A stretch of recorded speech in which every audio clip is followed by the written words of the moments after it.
प्रधानमंत्री मनमोहन सिंह ने किया राज्यों के मुख्यमंत्रियों और हाईकोर्ट के मुख्य न्यायाधीशों के संयुक्त सम्मेलन का उद्घाटन। प्रधानमंत्री डॉक्टर मनमोहन सिंह ने कहा, देश में जनसंख्या के अनुपात में न्यायाधीशों की संख्या काफी कम। राज्यों के मुख्यमंत्रियों से न्यायाधीशों की संख्या बढ़ाने में पूरा सहयोग करने का किया आह्वान। कहा, अदालत में लंबित मामलों को कम करने और न्याय को सुलभ बनाने के लिए न्यायपालिका और सरकार मिलकर कर रही है प्रयास। कानून मंत्री अश्विनी कुमार ने कहा कि लोगों को त्वरित न्याय दिलाने के लिए न्यायपालिका को और सशक्त करना है जरूरी। देश की अदालतों में करीब 3 करोड़ मामले लंबित होने पर जताई चिंता। मुख्य न्यायाधीश अल्तमस कबीर ने कहा, वैकल्पिक विवाद निपटान प्रक्रिया से कम हो सकता है अदालतों पर बोझ। महाराष्ट्र के ठाणे में अवैध निर्माणाधीन इमारत ढहने के मामले में एक निगम उपायुक्त और एनसीपी पार्षद सहित 5 लोगों को किया गया गिरफ्तार। स्थानीय अदालत ने आरोपियों के खिलाफ हत्या की धारा 302 के तहत मुकदमा दायर करने का दिया आदेश।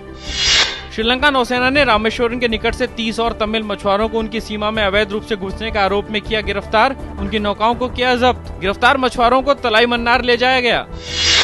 पूर्वी इराक में आयोजित एक रैली में बम विस्फोट से कम 22 लोगों की मौत। रैली पर पहले ग्रेनेड बम से किया गया विस्फोट, उसके कुछ समय बाद एक आत्मघाती हमलावर ने किया हमला।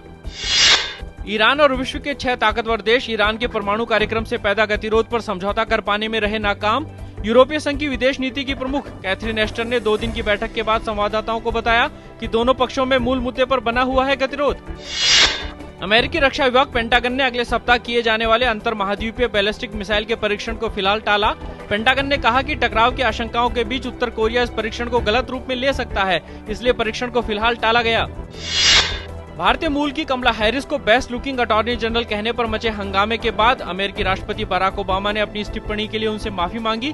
ओबामा ने गुरुवार को यात्रा से लौटने के बाद कैलिफोर्निया की वरिष्ठ विधि अधिकारी हैरिस से बात की। सीरिया के उत्तरी शहर अलेप्पो में सरकारी सेना के हवाई हमलों में कल 9 बच्चों सहित 15 लोगों की मौत। इस इलाके में कुर्द विद्रोही राष्ट्रपति बशर अल असद की सेना के साथ पिछले काफी समय से कर रहे हैं संघर्ष। सीरिया के मानवाधिकार संस्था ने कहा कि लड़ाकू विमानों ने अलेप्पो के शेख मकसूद जिले में किए हमले। बांग्लादेश में इस्लाम का अपमान करने वाले एक ब्लॉगर के खिलाफ कड़ी कार्रवाई की मांग कर रहे इस्लामी संगठनों ने राजधानी ढाका में निकाली एक बड़ी रैली। करीब 1 लाख लोगों ने पहले लंबा मार्च निकाला और उसके बाद धरना दिया। कई लोगों ने इन्हें शहर में घुसने से रोकने के लिए 22 घंटे की राष्ट्रव्यापी हड़ताल की। मिस्र की राजधानी काहिरा में सुरक्षा बलों ने कल राष्ट्रपति मोहम्मद मुर्सी के खिलाफ विपक्षी दलों द्वारा किए जा रहे प्रदर्शन के दौरान प्रदर्शनकारियों पर आंसू गैस के गोले दागे। इस घटना में 8 लोगों के घायल होने की खबर। राजधानी के दक्षिणी हिस्से में एक अन्य प्रदर्शन के दौरान हुई हिंसा की घटना में भी कुछ लोग हुए घायल। आज विश्व स्वास्थ्य दिवस है। इस मौके का मकसद दुनिया का ध्यान लोगों में उच्च रक्तचाप की बढ़ती समस्या की तरफ खींचना है। प्रख्यात सितार वादक पंडित रविशंकर की आज जयंती। भारत रत्न और ग्रैमी अवार्ड सहित विभिन्न पुरस्कारों से सम्मानित पंडित रविशंकर ने पश्चिम जगत को भारतीय शास्त्रीय संगीत से कराया परिचित।